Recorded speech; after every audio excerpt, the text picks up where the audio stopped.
Long before Odin raised the first temple, before Thor's hammer struck the heavens, the world belonged to the giants, the Jötnar. They were not merely monsters, but the ancient architects of creation, born from frost and fire. Their blood became rivers. Their bones became mountains. Yet, their legacy has been distorted, remembered as enemies of the gods, when in truth, they were their kin. In the beginning, there was only Ginnungagap, the yawning void. From the clash of fire from Muspelheim and ice from Niflheim, life emerged. And from the melting frost came the first giant, Ymir, the ancestor of all Jötnar. He was both male and female, giving birth to his own offspring from his sweat and limbs. The gods themselves, Odin, Vili, and Ve, would descend from his line.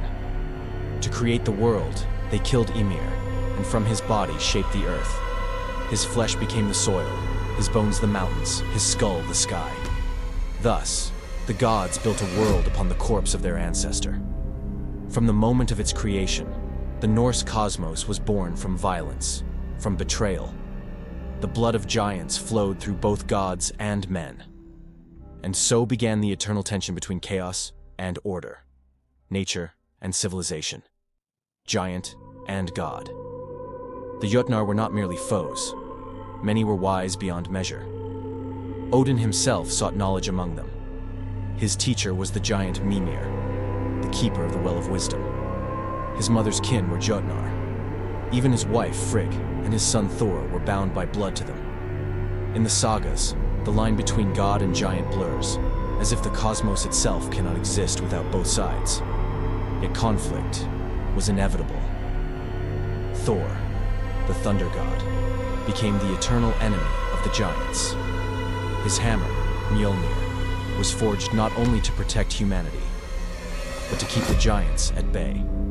He roamed the edges of the world, slaying Jötnar who threatened the balance. But even in battle, there was respect. Many of the giants Thor fought were not evil. They were simply beings of untamed nature, defenders of an older order. Some giants were beings of beauty and mystery. Gerdr, a radiant Jotun maiden, captured the heart of the god Freyr. Their union symbolized the merging of divine order and wild fertility.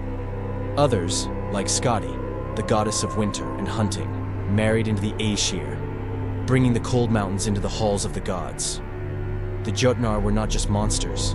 They were the spirits of nature itself, embodying ice, rock, sea, and storm.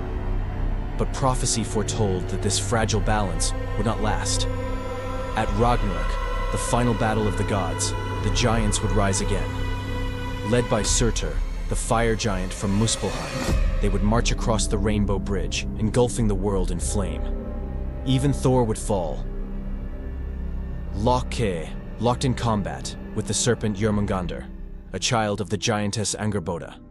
The world, once born from a giant's death, would end by the hands of their descendants. Yet destruction was not the end.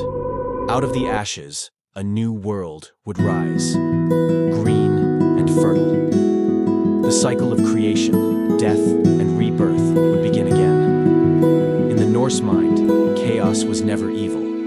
It was part of the eternal rhythm of life. The giants, feared and worshipped, symbolized that untamed force, the wild, ancient heart of the cosmos.